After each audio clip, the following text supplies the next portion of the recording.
नमस्कार दोस्तों, मैं विकास शाक्य एक बार फिर से आप सबका स्वागत करता हूं अपने चैनल पर।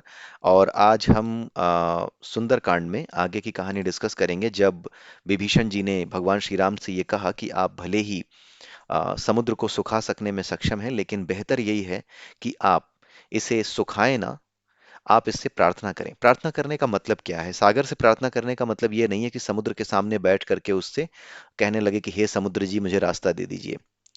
इसके पीछे एक अलग लेवल की अंडरस्टैंडिंग होती है, जिसको आपको समझना पड़ेगा। जो मंत्र होते हैं ना, वो मंत्र दो स्तर पर होते हैं। किसी भी चीज को मंत्र कहा जा सकता है।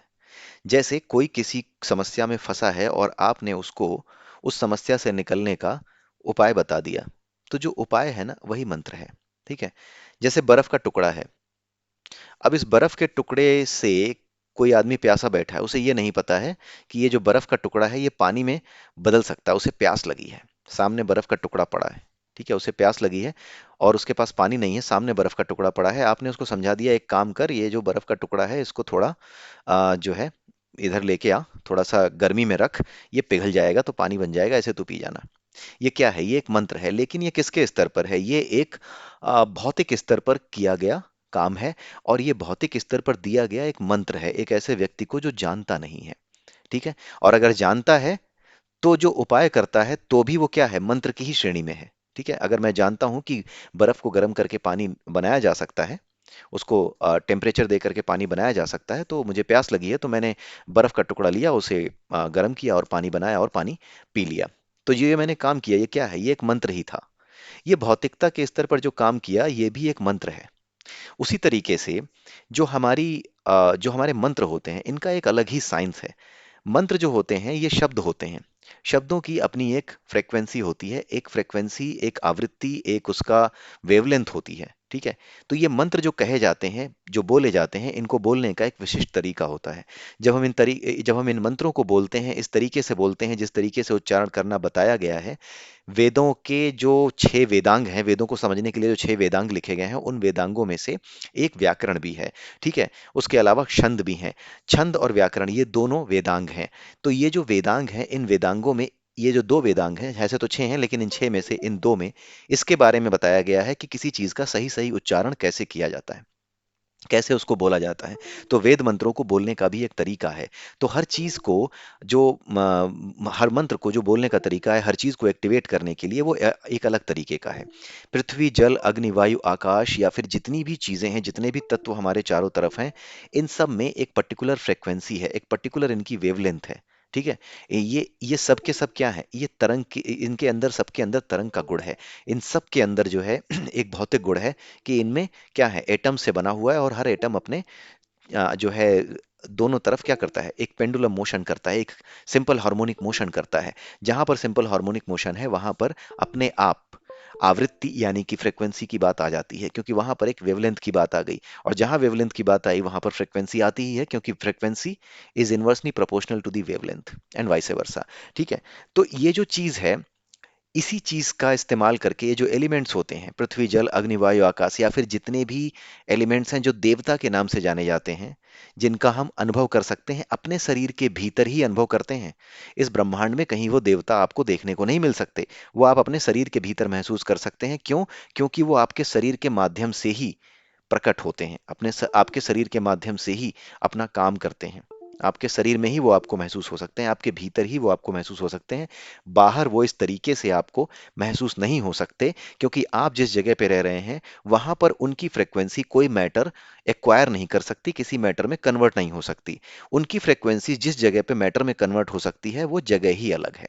अंटिल कि यहां पर उस लेवल की फ्रीक्वेंसी हो, तब तक यहां पर वो अपना कोई मैटर के फॉर्म में या किसी रूप में वो आपके सामने नहीं प्रेजेंट हो सकते।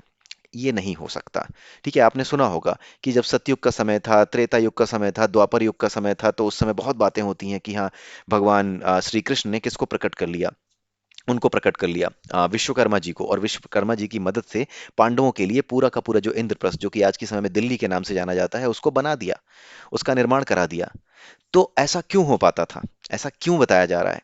ये जो पूरी की पूरी जो फ्रीक्वेंसी का जो कॉन्सेप्ट है ना, ये अलग अलग समयों में, जैसे अलग अलग युगों में इसका कॉन्सेप्ट ही अलग अलग रहा है। जब हमारा सतयुग था वहां पे अर्थ के आसपास ही फ्रीक्वेंसी उस लेवल की होती थी जहां पे जिन्हें देवता कहा जाता है ऐसे तत्व भी मैटर का फॉर्म ले सकते हैं। ठीक है, इसलिए उसी समय की कहानियों में आपको ये चीजें दिखती हैं। आज के समय में कोई प्रकट होता आपको नहीं दिख पाता जो कि डिवाइन हो। वो डिविनिटी आपके भीतर ही प्रकट हो सकती है, बाहर प्रकट नहीं हो पाती। क्यों? क्योंकि बाहर भौतिकता है, भीतर जब आप मन के स्तर पर उतरते हैं, तो मन के स्तर पर, आध्यात्म के स्तर पर जब आप उतरते हैं, तो वो आध्यात्म केवल आपके भीतर ही भीतर बचा है। इस कलयुग में जैसे जैसे युग बीतते हैं वैसे बाहर इस लेवल का नहीं रह जाता। जो आपकी चारों तरफ की फ्रीक्वेंसी है वो इस लेवल की नहीं रह जा सकती कि वो उस फ्रीक्वेंसी को ट्यून कर सके जो कि देवताओं की होती है। यानी जो दैवीय तत्व होते हैं, जो एलिमेंट्स होते हैं, उनकी फ्रीक्वेंसी इस फ्रीक्वेंसी के बराबर नहीं रह जाती। इसीलिए वो जो एनर्जी है यहाँ पर इस अर्थ पर मैटर का फॉर्म नहीं ले सकती। और सिंस वो मैटर का फॉर्म नहीं ले सकती, इसलिए इन युगों में आपको देवी देवता प्रकट होते इस तरीके से नहीं दिखेंगे, अनटिल कि यहाँ की अर्थ की एनर्जी ही इस लेवल पे हाई फाई हो जाए, इतनी ज्यादा पवित्र हो जाए अचानक से, या फिर कुछ इस तरह की चीजें चेंज होने लगती हैं जब, जैसे कि आपने देखा होगा 4 युगों के बारे में बताया जाता है, सत्य त्रेता, सतयुग, त्रेता, द्वापर और कलयुग। तो हर युग में क्या है, सतयुग के बारे में बताया गया है कि 3 गुण होते हैं, उसमें जो सतगुण होता है वो सबसे ज्यादा होता है, यानी फ्रीक्वेंसी जो होती है सतोगुण के रूप में ज्यादा होती है, ज्यादा अवेलेबल होती है। तो ओवरऑल फ्रीक्वेंसी जो इस अर्थ के आसपास की होती है वो उन मैटर्स को, उन एलिमेंट्स को मैटर का फॉर्म देने में, या उस एनर्जी को मैटर का फॉर्म देने में हेल्प कर देती है, जिन्हें हम देवता कहते हैं। लेकिन जैसे जैसे आप त्रेता में आते हो वैसे वैसे कम हो जाती हैं, जैसे जैसे आप द्वापर में आते हो और कम हो जाती हैं, जब आप कलयुग में आते हो तो और कम हो जाती है। लेकिन वो एनर्जी जिसे परमात्मा कहते हैं वो हमेशा इंटरवीन कर सकती है यहाँ पे, हमेशा, क्योंकि वो उसी की हर चीज बनी हुई है। वो जो सुप्रीम एनर्जी है उसी से हर चीज निकली है, तो वो हर जगह पे कंट्रोल रखती है। इसलिए चाहे कोई भी युग हो, वो उसको मैटर का फॉर्म लेने से नहीं रोक सकती, जिसे परमात्मा कहते हैं या फिर जिसे विष्णु तत्व कहते हैं, जो कि हर जगह पे फैला हुआ है। ठीक है, जो परमात्मा है, जो भगवान है, जो हर जगह फैला हुआ है, उसे नहीं रोक सकती। लेकिन हाँ, देवी देवता ये तभी उस लेवल पे आ सकते हैं, तभी प्रकट हो सकते हैं जब वो जो सुप्रीम एनर्जी है, जब वो इस लेवल की एनर्जी यहां पर हो और एक्टिवेट कर दे अपने आप को। ठीक है, जब वो एक्टिवेट कर देती है तभी वो चीजें प्रकट हो सकती हैं, तभी वो रूप ले सकती हैं। ठीक है, इसी वजह से ये जो कहानियां बताई जाती हैं अलग अलग युगों में, वहां पे आपको ये पता लगता है कि ये देवी देवता ये प्रकट हो गए, वो प्रकट हो गए, कुछ है नहीं।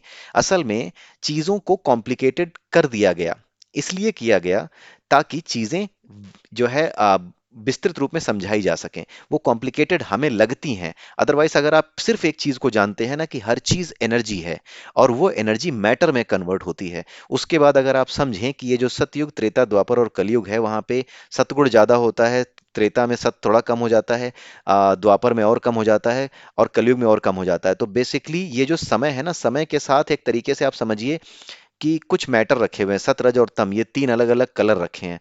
समय के साथ साथ सत का जो है रंग कमजोर पड़ता है, रज का और बढ़ता है, तम का और बढ़ता जाता है। और इसी तरीके से कभी ये बल्ब ऐसे समझिए कि 3 बल्ब हैं। एक सत का बल्ब है जो सफेद रंग का है, एक रज का बल्ब है जो कि आपके पीले रंग का है, और एक तम का बल्ब है जो कि किसके रंग का है, लाल रंग का है। तो आप ये समझिए कि शुरुआत में जब ये बल्ब जलना शुरू होते हैं तो सिर्फ सफेद रंग का प्रकाश बहुत स्ट्रांग होता है। बाद में क्या होता है, सफेद रंग कम होता जाता है, धीरे धीरे पीला ज्यादा स्ट्रांग होता है, उसके बाद लाल भी स्ट्रांग होने लगता है, और एक समय ऐसा आता है जो सफेद रंग है, कलयुग जिसको कहते हैं, वहां पे बिल्कुल कम हो गया और ये लाल रंग सबसे ज्यादा हावी हो गया। और फिर उसी के बाद फिर से ये दोहराया जाता है, लाल के बाद फिर ये सफेद वाला फिर तेज जलने लगता है। तो यही जो चक्र है, तो जो ये अलग अलग रंगों की तरंग दैर्ध्य है ना, लाल रंग की जो तरंग दैर्ध्य है, उस समय जिस तरह की चीजें प्रकट हो सकती हैं, जिस तरह की भावनाएं प्रकट हो सकती हैं, वो प्रकट होती हैं। वो लाल रंग दूसरे तरह के लोगों के लिए ही उपयुक्त है जो लाल रंग में जीवित रह सकते हैं। उसी तरीके से पीले रंग में जीवित रहने वाले, दोनों के मिक्सचर में जीवित रहने वाले, या दोनों के मिक्सचर में खुश रहने वाले लोग, जिनको अच्छा महसूस होता है, वो अलग लेवल के होंगे। कुछ को ऐसा लगेगा जो कि ये जो वाइट कलर की जो रोशनी है उसी में ज्यादा अच्छा लगेगा। तो अलग अलग लेवल पे जिन लोगों को अच्छा लगता है वही लोग यहाँ पे ट्यून हो पाते हैं। ठीक है, तो यही पूरा कॉन्सेप्ट होता है। इसी वजह से क्या होता है, ये सुनने में अजीब लग रहा होगा कुछ लोगों को, ये हंसने की चीज भी लगती होगी, लेकिन बात यह है कि आप जा करके खोजते रहिए, सारे के सारे ग्रंथ पढ़ डालिए, कुछ भी पढ़ डालिए, अगर अंत में कहीं आपको कुछ मिलेगा तो यही मिलेगा, और नहीं तो मरने के बाद आपको पता चल जाएगा। पहले तो यही पता चल जाएगा, अगर आप नास्तिक है तो पहले तो यही पता चल जाएगा कि आप गधे थे जो नास्तिक थे। आप गधे थे जो विश्वास नहीं करते थे कि ईश्वर जैसी कोई चीज नहीं होती, या ऐसी कोई चीज नहीं होती जिसे आत्मा कहते हैं। क्योंकि मरने के बाद भी जब आपको महसूस होगा कि आप कुछ हो, आप वो नहीं हो जो वहां मरा पड़ा है, आप तो उससे अलग हो, आप कुछ और हो, महसूस हो रहा है आपको कि कुछ और ही हो, जिसके हाथ पैर सब कुछ हैं लेकिन वो हाथ पैर नहीं है, जिसकी आंखें भी हैं लेकिन उसकी आंखें नहीं हैं। क्योंकि जो अंदर का मनोमय कोश है हमारा ना, यही मनोमय कोश, इसकी भी आंखें होती हैं। अगर आपने मांडुक्य उपनिषद पढ़ा है तो उसमें आपने देखा होगा कि जो पूरे के पूरा हमारी बॉडी है, जो बाहर के लेवल पे है, अन्नमय कोश, ये जो बाहर की चेतना है जिसमें हम जग रहे हैं, इसके भी हाथ पैर मुंह ये 17 अंग हैं। उसी तरीके से जब हम सो जाते हैं और सपने देखते हैं, तो सपने देखते समय जिन आंखों का हम इस्तेमाल करते हैं, वो आंखें कौन सी हैं? वो आंखें, हाथ, सब वो भी 17 हैं, लेकिन वो आंखें हमारी नहीं हैं, वो अलग लेवल पे हैं, वो जीवात्मा की आंखें हैं। तो जब आप मर जाओगे तब यकीन हो जाएगा। और अब उसके बाद जब अगला जन्म ले रहे होगे ना, तो माँ के पेट में भी बार बार प्रार्थना करोगे कि मत करो ऐसा, मत पैदा करो मुझे इस संसार में, मुझे नहीं आना। लेकिन आप पैदा किए जाओगे, आपकी नहीं चलेगी। और फिर जैसे ही पैदा होगे फिर ये सब भूल जाओगे जो अभी आप सुन रहे हो। ये सब होगा, आप लिख के रख लीजिए, मरने के बाद भी आपको सब चीजें पता चलेंगी। मरने के बाद आदमी सपने देखता है, उसको यही लगता है कि वो सपने देख रहा है। अचानक से सब बुद्धि गायब हो जाती है, उसको समझ नहीं आता कि मैं उठ क्यों नहीं पा रहा। जब उसे समझ आता है कि मैं उठ नहीं पा रहा, जब बेचैनी होती है सपने में, जो बेचैनी होती है ना, उस बेचैनी को, मैं उसका अनुभव आपके पास है। बस यही बेचैनी आपको एक नए शरीर में ले जाएगी, ले जाती महसूस होगी, लेकिन जैसे ही आप दोबारा आओगे इस दुनिया में, सब भूल जाओगे। ठीक है, ये होता है। ठीक है, तो ये सारी चीजें आप याद रखिएगा। मृत्यु के बाद आपको, अगर आप नास्तिक हैं तो मृत्यु के बाद अनुभव होगा, लेकिन ईश्वर की इस सत्ता में कभी ऐसा हो नहीं सकता कि आप उसे नकार सकें। किसी न किसी स्तर पे आपको उसको स्वीकार करना ही पड़ता है। ठीक है, आइए अब देखते हैं सुंदर कांड में क्या क्या हमें पढ़ना है आज के में। तो अब हम देखते हैं कि क्या बातें चल रही हैं अपने भगवान श्री राम और विभीषण जी के बीच में। तो विभीषण जी ने कहा कि आप जो है सागर से प्रार्थना कीजिए। तो राम जी ये कहते हैं, सखा कही तुम नीक उपाय, हे मित्र आपने सही उपाय बताया है। एक मिनट, ये जो बॉल पॉइंट पेन, सखा आपने यानी मित्र आपने बिल्कुल सही उपाय बताया है, करिय दैव जो हो ईसाई। हो सकता है अगर दैव सहायक हुए यानी किस्मत रही अच्छी, तो हो सकता है कि सागर से हमें ये अपने आप ही रास्ता मिल जाए, कोई उपद्रव ना करना पड़े। मंत्र नय लक्ष्मण मन भावा, लेकिन लक्ष्मण को ये बात अच्छी नहीं लगी। राम बचन सुनि अति दुख पावा, राम के ये बातें सुनकर के उन्हें थोड़ा दुख हुआ, बहुत ज्यादा दुख हुआ। उन्होंने ये कहा कि राम जी, ये मेरे जो भाई हैं ये तो प्रभु हैं, स्वयं भगवान हैं, लेकिन ये ऐसी बातें कर रहे हैं कि दैव यानी किस्मत पे भरोसा कर रहे हैं ये। नाथ दैव कर कवन भरोसा, तो वो राम जी से कहते हैं कि भैया, नाथ, हे प्रभु, भाग्य का क्या भरोसा है। आप क्रोध कीजिए और सोचिए सिंधु, और सिंधु को यानी समुद्र को पूरा सोख लीजिए। मन रोसा, मन ही मन में क्रोध कीजिए और इस समुद्र को सोख लीजिए। क्योंकि ये जो दैव दैव यानी कि जो भाग्य की बातें हैं, वो आलसी लोगों की बातें हैं। आलसी लोग ये बातें करते हैं जो दैव दैव करते हैं, जिन्हें कुछ नहीं करना होता। आप तो ऐसे नहीं हैं, ये तो कायरों की ढाल है जो भाग्य की बात करते हैं। ठीक है, तो भाग्यवादी होना हमारा सनातन धर्म नहीं सिखाता, आप यही इन दो लाइनों में समझ सकते हैं। तो जो कुछ आपको सिखाया बताया जा रहा है उससे दूर रहें। सुनत बेहसी बोले रघुवीरा, उसके बाद भगवान श्री राम हंसते ही हुए बोले, ऐसे ही करब धरहु मन धीरा, ऐसा ही होगा, मन में धीरज धरो। भगवान राम कह भी रहे हैं कि ऐसा ही होगा लक्ष्मण, लेकिन थोड़ा धीरज धरो। ठीक है, अस कहि प्रभु अनुजहि समुझाई, ऐसा कह करके प्रभु ने अपने छोटे भाई यानी लक्ष्मण जी को समझाया। सिंधु समीप गए रघुराई, और समुद्र के पास पहुंचे। यानी कि यहां पर एक चीज आप देखें तो भगवान श्री राम लक्ष्मण जी से कह रहे हैं कि ऐसा ही होगा, पता उनको है, फिर भी वो क्यों कर रहे हैं? क्योंकि उन्हें बताना है, ऐसे किसी की समझ में नहीं आएगा, उन्हें समझाना कुछ और है। क्योंकि समुद्र जब प्रकट होगा तो जो समुद्र यानी जल है, उस तत्व का जो गुण है, उस तत्व के गुण के बारे में बताना जरूरी है लोगों को, कि ऐसे आप प्रार्थना नहीं कर सकते समुद्र से। पृथ्वी जल अग्नि वायु आकाश, इन तत्वों से आप प्रार्थना करके कुछ हासिल नहीं कर सकते। क्योंकि ये वही करेंगे, इनका नेचर कभी भी चेंज नहीं होगा।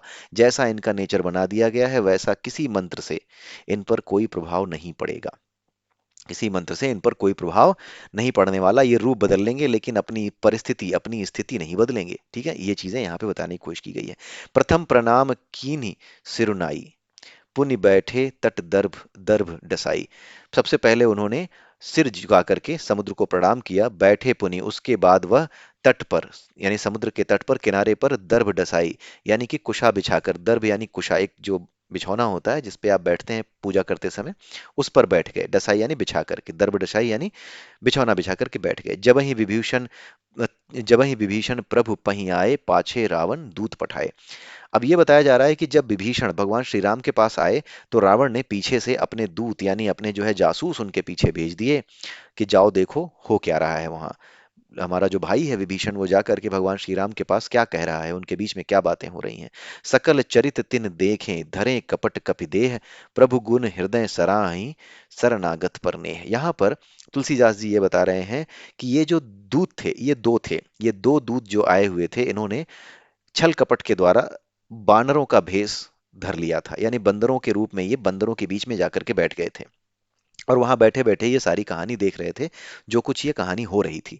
ठीक है, और मन ही मन वो इस बात की सराहना कर रहे थे कि देखो भगवान श्री राम ऐसे हैं कि जो उनकी शरण में आता है, चाहे वो शत्रु का भाई ही क्यों ना हो, अगर वो शरण में आया है तो उसकी मदद करते हैं, उसकी सारी चीजों को भुला देते हैं कि वो शत्रु का भाई है जो भी है। ठीक है, तो शरणागत पर नेह है, यानी शरणागत पर जो स्नेह है भगवान श्री राम का, वो सराहना के योग्य है। ऐसा ये दोनों जो जासूस आए थे, ये दोनों भी अपने मन में ऐसा ही सोच रहे थे। आइए आगे देखते हैं। प्रगट बखानहि राम सुभाऊ, अति सप्रेम गा बिसरि दुराऊ। अब यहाँ पे हुआ क्या कि वो इतने ज्यादा मग्न हो गए भगवान श्री राम को देख करके, उनकी उदारता को देख करके, कि वो अपनी दुराऊ यानी अपना दूसरा रूप, जो असली रूप है, ठीक है, जो राक्षस का रूप है, उसको भूल गए, और उस रूप को भूल करके जो है वो भगवान श्री राम की स्तुति करने लगे, उनके स्वभाव की प्रार्थना करने लगे, अपने असली स्वरूप को भूल गए। ठीक है, ये भूल गए कि हम जो है बानर बन के खड़े हैं, और वो बातें करने लगे। उसी बीच में क्या हुआ, भेद प्रकट हो गया कि ये शत्रु के दूत हैं। रिप के दूत कपिन तब जाने, तब जाकर के कपिन यानी बानरों को ये पता चला कि ये तो शत्रु के दूत हैं। सकल बांध कपीस पहियाने, उसके बाद उन्होंने उसको बांध करके, उन दोनों दूतों को बांध करके बानरों ने किसके सामने प्रस्तुत किया, कपीस यानी कि सुग्रीव जी के सामने प्रस्तुत किया। कह सुग्रीव सुनरु सुनहु सब बानर, तब सुग्रीव सुग्रीव जी ने कहा कि सभी बानरों ध्यान से सुनो, अंग भंग करि फटवह निशिचर, इन दोनों राक्षसों के अंग भंग कर दो, यानी इनके हाथ पैर काट करके वापस लंका भेज दो। सुनि सुग्रीव बचन कपिधाए, सुग्रीव की बातों को सुन करके सभी बानर दौड़ पड़े उन्हें मारने के लिए। बांध ही कटक चहुपास फिराए, और उसके बाद उन्हें बांध करके चारों तरफ, यानी जो बानरों की सेना थी उसके चारों तरफ घुमाया। बहु प्रकार मारन कपि लागे, अलग अलग तरीके से बंदर इन्हें मारने लगे, वानर इन्हें मारने लगे, वानर सेना इन्हें पीटने लगी। दीन पुकारत तदपि न त्यागे, जब वो दीन हीन होकर के पुकारते थे कि हमें छोड़ दो, उसके बाद भी वो उन्हें छोड़ते नहीं थे, उन्हें मारते ही जाते थे। जो हमार हर नासा काना, इसी बीच में हुआ क्या कि वानरों ने यह तय कर लिया कि इन दोनों के नाक कान जरूर काटो। ठीक है, तो जो हमार हर नासा काना, तो उन दोनों दूतों ने, जो राक्षस दूत थे, उन्होंने जो रावण ने जो भेजा था, उन्होंने कहा कि अगर आपने हमारे नाक और कान काटे, ते ही कोसलाधीश कयाना, तो तुम सबको भगवान श्री राम की सौगंध है। तो उसने कसम दिला दी, सौगंध दिला दी। हमारे समाज में आज भी होता है ना, तुझे माँ की कसम, तुझे पिताजी की कसम, तुझे भाई की कसम, तुझे बहन के प्यार की कसम। ठीक है, इस तरह की जो बात है वो यहाँ पर भी हुई, और जो दोनों राक्षस थे, उन्होंने उन्हें, यानी कि वानरों को, वानर सेना को एक कसम दिला दी कि तुम्हें भगवान श्री राम की सौगंध है, हमारे नाक कान मत काटो, उनके लिए हमारे नाक कान छोड़ दो, उनकी सौगंध है तुम्हें। सुनी लक्ष्मण सब निकट बुलाए, उसके बाद लक्ष्मण जी को बुलाया गया कि अब तो इन्होंने राम जी की सौगंध दे दी है, तो लक्ष्मण जी कुछ उपाय बताएंगे। दया लाग हंसी तुरंत छुड़ाए, तो तो लक्ष्मण जी ने क्या किया कि उन्हें छुड़ा दिया। उन्होंने कहा कि छोड़ दो। रावण कर दीजहु यह पाती, तब लक्ष्मण जी ने कहा कि ये रावण को यह पत्र दे देना। लक्ष्मण बचन बाचु कुल घाती, और उनसे कहा, उन दोनों राक्षसों से, कि लक्ष्मण जी ने जो बातें यहाँ लिखी हैं उनको बताओ कि क्या लिखा है इसमें, यही जाके वहां सुनाना है। कहे मुखागर मूढ़ सन मम संदेश उदार, तो ये लिखा हुआ था। कहे मुखागर मूढ़ सन, उसमें ये लिखा हुआ था कि अरे मूर्ख रावण, मेरा ये उदार संदेश सुन ले, सीता देह मिलहु न त आवा काल तुम्हार। अगर तूने सीता वापस नहीं की, माता सीता को वापस नहीं किया तूने, तो तेरा काल आ गया है, बस तू ये समझ ले। आगे देखते हैं क्या है। तुरत नाई लक्ष्मण पद माथा, चले दूत बरनत गुण गाथा। इसके बाद लक्ष्मण जी के पैरों को छू करके वो लोग, वो दोनों जो दूत हैं, वो भगवान श्री राम के गुणों का बखान करते हुए जाने लगे। कहत राम जसु लंका आए, रावण चरण सीस तेहि नाये। वो लोग राम राम कहते हुए, राम जी का यश कहते हुए, जसु मतलब उनका यशगान करते हुए लंका तक आ गए, और उसके बाद रावण के चरणों में अपना शीश झुकाया, यानी रावण के सामने अब खड़े हो गए सारी बात बताने के लिए। बेहसी दसानन पूछी बाता, रावण ने हंस करके सारी बातें पूछी। कहसी न सुख आपन कुशलाता, उसका नाम शुक था, जो राक्षस था, जो दूत बनाकर भेजा गया था। तो रावण ने कहा कि हे शुक, तू अपनी कुशल बता कि तू ठीक से तो है। पुण्य कहू खबर विभीषण केरी, उसके बाद मेरे भाई विभीषण की कहानी बता कि वो कैसा है। जाहि मृत्यु आई अतिनेरी, जिसकी मृत्यु अब अत्यंत निकट आ चुकी है। करत राज लंका सठ त्यागी, होई है जब कर कीट अभागी। जब कर, ये जब है, ये जब नहीं है, जब है। जव मतलब जौ, जो एक पौधा होता है ना, जौ अनाज होता है, ये वाला जौ जो अनाज होता है। ठीक है, जौ आप इस्तेमाल करते होंगे पूजा में भी, तो उसी जौ की बात हो रही है। तो रावण ये कह रहा है कि कितना अभागा है मेरा भाई विभीषण, कि राज करते हुए लंका को छोड़ दिया, और अब वो जाकर के राम जी से मिल गया है, और उसकी हालत वैसी ही है जैसे जौ में पड़ने वाले कीड़े, यानी घुन, जौ में जो कीड़ा पड़ता है, घुन जो अनाज को खा जाता है, उसकी जैसी हो गई है। ऐसा क्यों कह रहा है? ऐसा इसलिए कह रहा है क्योंकि वो मान रहा है कि वो पूरी सेना को, राम जी की पूरी सेना को नष्ट कर देगा, और जैसे गेहूं के साथ घुन पिस जाता है, उसी तरीके से ये भी घुन की तरह मेरा भाई पिस जाएगा।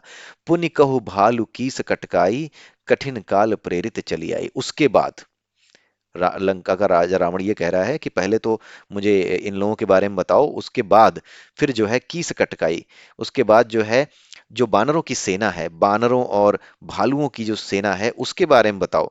जिन कठिन काल प्रेरित चली आई, जिनका काल उन्हें यहां पर ले आया है, इस कठिन समय में ले आया है कि अब वो मृत्यु के निकट आ गए हैं, क्योंकि वो ये मान रहा था कि वो तो सबको मार ही देगा। जिनके जीवन कर रखवारा, भयो मृदल चित्त सिंधु बेचारा। और रावण ये कह रहा है कि उनके बारे में बताओ, इन सब के बारे में बताओ, जिनका जीवन कौन, जिसके जिनके जीवन की रक्षा कौन कर रहा है। भयो मृदुल चित्त सिंधु बेचारा, जिनके जीवन की रक्षा ये मृदुल स्वभाव वाला, कोमल स्वभाव वाला ये समुद्र कर रहा है। कैसे कर रहा है? क्योंकि ये समुद्र ना होता तो अभी तक तो ये सारे राक्षस उसको, जो बानर सेना है, उसको मार के खा गए होते।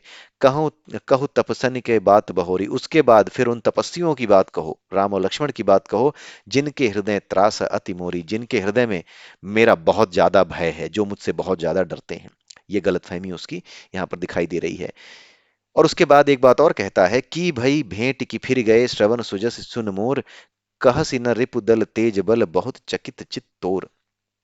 तो रावण ये कहता है कि ये तो बताओ मुझे, इन सब के बारे में तो बताना ही, लेकिन पहले ये बताओ कि वो तुमसे भेंट मुलाकात तुम्हारी हुई या नहीं हुई, या फिर वो मेरे बारे में सुनकर ही पलट गए।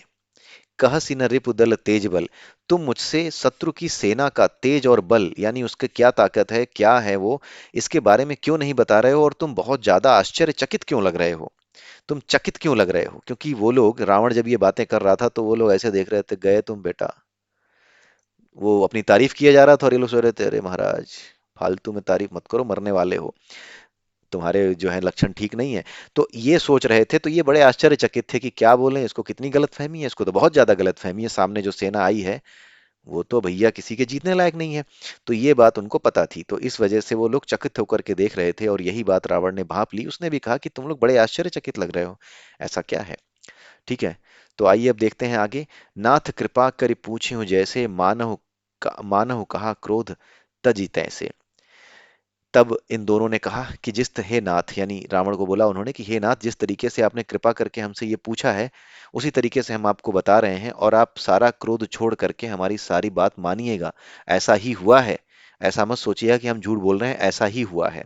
ठीक है, इसको सारा क्रोध छोड़ करके मेरी हमारी बात सुनिएगा। मिला जाई जब अनुज तुम्हारा, जैसे ही तुम्हारा अनुज यानी विभीषण उनसे जाकर के मिला, जाते ही राम तिलक तेहि सारा, उनके वहां पहुंचते ही भगवान श्री राम ने उनको तिलक कर दिया, राज तिलक कर दिया उनका, यानी लंकेश बना दिया, लंका का रावण, लंका का राजा उनको बना दिया। रावण दूत हमहि सुनि काना, कपिन बांधि दीन्हे दुख नाना। हम रावण के दूत हैं, ऐसा अपने कानों से सुन लिया उन्होंने, किन्होंने, बानरों ने, और उसके बाद कपिन बांधे, और हमें बांध करके तरह तरह से दुख दिए, बहुत पीटा। श्रवण नासिका काटन लागे, राम शपथ दीने हम त्यागे। वो तो हमारे नाक और कान ही काटने लगे थे, राम शपथ यानी भगवान श्री राम की शपथ दी हमने, तब जाकर के उन्होंने हमें छोड़ा। पूछिहु नाथ राम कटकाई, बदन कोटि सत बरन न जाई। आप जो है पूछी हूँ राम, नाथ राम कटकाई, आप राम की सेना, कटकाई मतलब सेना, आप राम की सेना के बारे में बता रहे हैं। बदन कोटि सत बरन न जाई, उनकी तो व्याख्या करोड़ों मुखों से भी नहीं की जा सकती, इतनी बड़ी है। नाना बरन भालू कपि धीरा, तरह तरह के बंदर, भालू, तरह तरह के जानवर, वो सब उसमें शामिल हैं। बिकटानन विशाल भयकारी, वो सब बड़े ही भयानक हैं, बड़े बड़े मुखों वाले हैं और बड़े बड़े शरीरों वाले हैं। जहीपुर दहेउ हतेउ सुत तोरा, जेहि यानी जिसने, हनुमान जी की बात हो रही है, जेहि जिन्होंने, पुर यानी आपका नगर, दहेव यानी जलाया, जिन्होंने आपका नगर जलाया, हतेव और मारा किसको, सुत यानी तुम्हारे पुत्र को, कौन, अहिरावण, तुम्हारे पुत्र अहिरावण को जिसने मारा, सकल कपिन कपिन मह तेहु बल थोरा, जो सभी बानरों में बल है ना, उस बल का वो थोड़ा सा ही प्रदर्शन आपने देखा है, जिसने आपको जो है, आपके भाई को मार दिया और आपकी लंका जला दी, ये तो बहुत छोटी सी चीज आपने देखी है। वहां तो बहुत बड़े बड़े वाले बैठे हुए हैं, बहुत बड़े बड़े ताकतवर बानर दिख रहे हैं। अमित नाम भट कठिन बिराला, कठिन कराला, अमित नाग बल विपुल विशाला। ठीक है, उन सभी में हाथियों, अमित यानी कि करोड़ों, अमित का मतलब होता है करोड़ों। ठीक है, इसीलिए कहा जाता है कि जो ये व्याकरण है ये पढ़ना जरूरी है, वेदों, वेदांगों या किसी भी चीज को पढ़ने से पहले, वेद को पढ़ने से पहले, पुराण को पढ़ने से पहले, रामायण महाभारत कुछ भी पढ़ने से पहले इस चीज को समझना जरूरी है, वेदांग में किस चीज को क्या कहा गया है। और अगर पढ़ने का समय नहीं भी है तो भी इन चीजों के अर्थ आप यहीं से देखकर समझते चले जाएंगे तो भी आपको समझ में आ जाएगा। अमित, अमित का मतलब होता है असंख्य, असंख्य नाम भट कठिन कराला, असंख्य, इस तरह के असंख्य जीव उसमें है, बानरों की तरह, भालुओं के रूप में, तरह तरह के जीवों के रूप में वहां पर बहुत ही कठोर शरीर वाले लोग हैं। अमित नाग, उनमें करोड़ों, नाग यानी हाथियों, यहाँ पे नाग लिखा है लेकिन यहाँ पे नाग का मतलब हाथी है। अमित नाग, नाग एक जो है हाथी का भी पर्यायवाची है। उन सभी के अंदर करोड़ों हाथियों का बल है, उन सबका मिला करके करोड़ों हाथी, बलशाली हाथी आप उन्हें समझिए, उन सबको मिला करके।